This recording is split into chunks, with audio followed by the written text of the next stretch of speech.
on Denver7 News at 10, President Trump admits defeat. My focus now turns to ensuring a smooth, orderly, and seamless transition of power. The message coming one day after a violent pro-Trump mob smashed its way through the U.S. Capitol as Congress met to certify a Biden victory. Some lawmakers say the message is too little, too late. They want Donald Trump out of the White House now and barred from ever holding elected office again. In my opinion, some of the things that he's done recently are insane. Tonight, we're taking a 360 look at the push to remove the president from office. Even as some cabinet members quit, staunch allies are standing firm.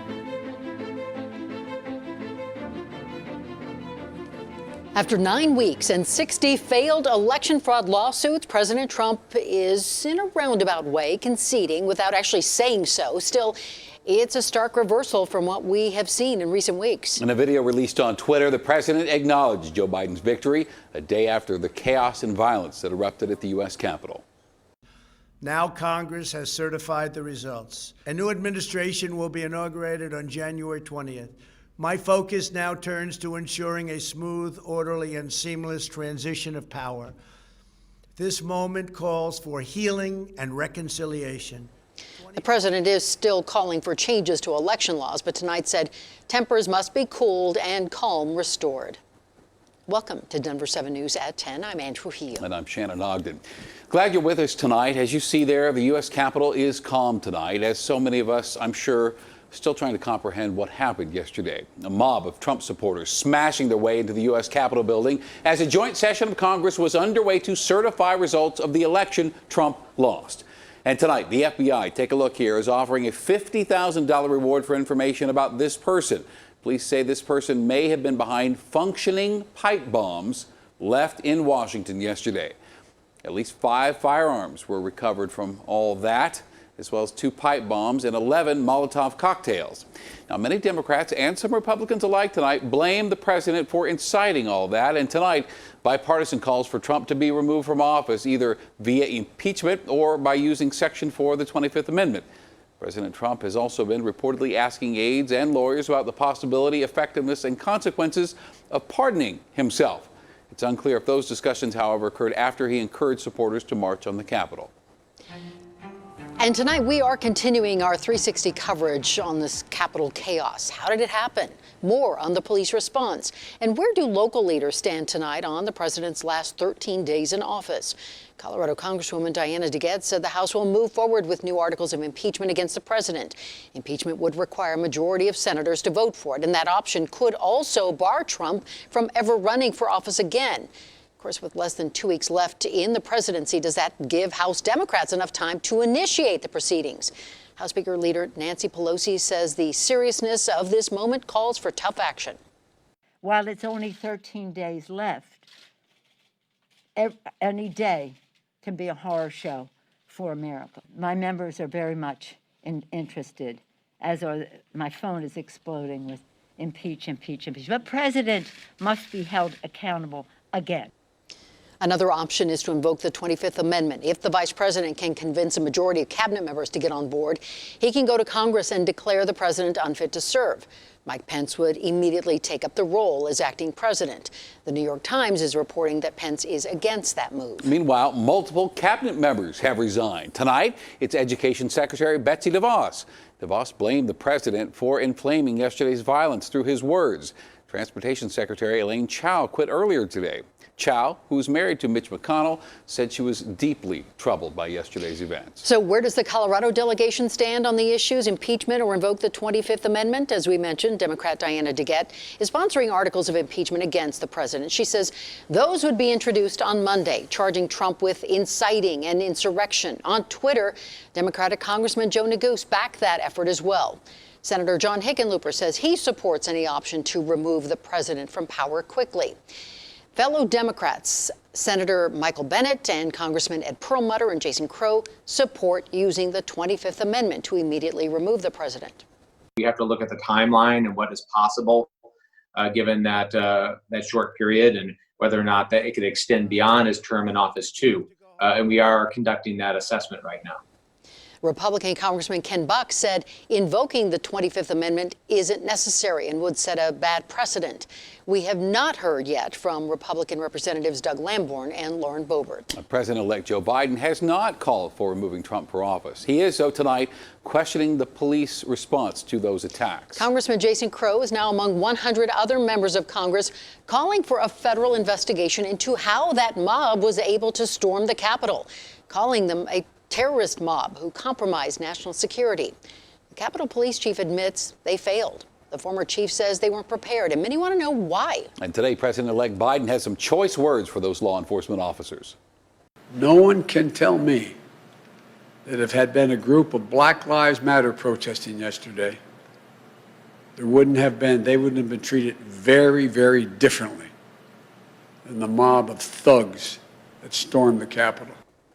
And earlier on Denver7, we went 360 on this topic, and tonight we are hearing from scores of you. Just a few here. Mark says, I strongly believe that if the rioters were black, there would have been a much larger police presence and they would have been more heavily armed. Now, Daniel writes, what about the Americans that were scared when BLM tore through their neighborhood, destroying vehicles while people were still inside?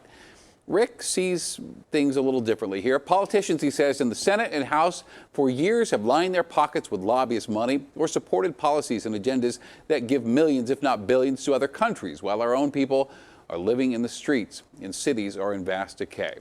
And finally, 14-year-old Hayden writes to us, I'm calling on our government officials to fix this. They need to start to see that Donald Trump is hurting the United States of America and has American blood on his hands. Tonight, the Senate Sergeant-at-Arms resigned, and there are reports the Capitol Police Chief will resign next week. Days before the riot, the Pentagon asked U.S. Capitol Police if it needed extra help from the National Guard, and that offer was turned down. And sadly, tonight, a Capitol Police officer died after being injured in yesterday's riots. And after the painful images of the past 24 hours, it's easy to retreat, just to shut down. But tonight, as Denver7 CB Cotton reports, a group of diverse Coloradans came together, hoping to find a better, more hopeful path forward. I felt sad and I felt afraid. Rabbi Joe Black, like most of us, felt many things while watching the images from our nation's capital on Wednesday. When I'm feeling those emotions, one of the most important things that we can have is a sense of community. So on Thursday night, he and 9 other leaders from different faiths decided to create community through prayer. To the God of all generations and all peoples. The interfaith service of prayers, songs, and hymns from Jewish, Christian, Muslim, and Buddhist communities was a call to action for unity and peace. We honor our shared common values that make this nation great. The value of democracy. Rabbi Joe Black of Temple Emmanuel says it's what unites Americans at their core. During Thursday's prayer vigil, he and other leaders denounced Wednesday's insurrection as an attack of the country's democracy. We say to those who would try to impose their beliefs on us as a nation through violence, through intimidation, through lies, that will not work. The attack on the U.S. Capitol reinforced fears for so many in our communities. We as Jews absolutely have felt threatened. We have increased our security. We've had to do many different things to acknowledge the reality of the world in which we're living. So how do we move forward? Reverend Kanan Harris of Central Christian Church looks to his own congregation as an example of healing. We're what you'd call a purple congregation, which means we have red and blue. We try to see how we can respect each other. America. Respect, even amongst our differences, is how these faith leaders are choosing to heal. And it's a choice others will make too. And God of all peoples, God of the rich, God of the poor, God of the left, God of the right, God of those who have no God, we come here unified.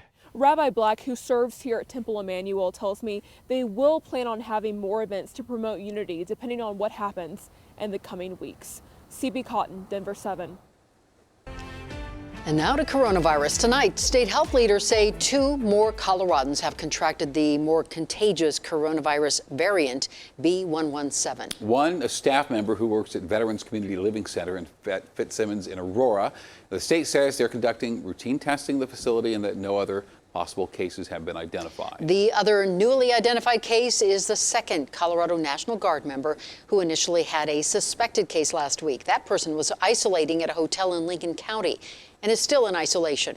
That patient was among a group of Colorado National Guard members deployed to help staff at an assisted living center in Simla. And this brings the total number of cases in our state of this variant to 3. Last week, we told you about the other Colorado National Guard member who tested positive for the variant. Now, once again, the variant is believed to be more contagious, but not more deadly. Boy, and we know you still have so many questions about the process to get Colorado vaccinated. Why is it taking so long? When will it be your turn? Where do you sign up? And we continue to push state leaders, I assure you, to get your questions answered. And tonight, Denver7's Addie Guajardo walks us through the vaccine distribution process and why leaders say, just be patient. More than 3 weeks ago, our first Coloradan received the first COVID-19 shot. In 24 days, more than 138,000 eligible Coloradans in Phase 1A and 1B got the shot. More than 5,000 received their second dose. While Colorado is doing better than last week when it comes to getting vaccines into arms, Governor Jared Polis admits we can do better. Brigadier General Scott Sherman, we're averaging 70,000 vaccine a week, says a portion of those vaccines are going directly to Walgreens and CVS to vaccinate residents and staff at long-term health care facilities across Colorado. They've received over 80,000 of the 121,000 doses. Vaccines at long-term care facilities should be completed by mid-January and no later than January 28th at assisted living facilities. Once we get out of the long-term care facility, we are also getting vaccine into the retail pharmacies. That will help increase the vaccine available or the appointments available for the over 70 population. More than 562,000 people are 70 and older in our state, and they represent 78% of the COVID-19 deaths in Colorado. The goal is to get that demographic immune quickly, but the state is stuck relying on a limited supply. With only 70,000 doses a week, it will be the end of February before we can get first dose done. The state is working with local and public health agencies, healthcare providers, and pharmacies to roll out the vaccine to people in the first phase. Some may also get the shot through their employer. The federally qualified health clinics are starting vaccinations, so we make sure we're serving underserved communities. Several counties have rolled out websites where you can sign up and get alerts when you're eligible for the vaccine. Major hospitals are turning to their records to reach out to people who meet the requirements. Addie Guajardo, Denver7. Colorado urging patience as it rolls out coronavirus vaccines. But some people don't have much time to spare. I have maybe another 6 to 12, maybe 18 months to go, and I'm losing all the time I have. Already battling a terminal illness, one man is now fighting for his chance to get vaccinated and make the most of his remaining days. It's been dry in Denver for a while, but this cold front is going to change things in the next couple of days.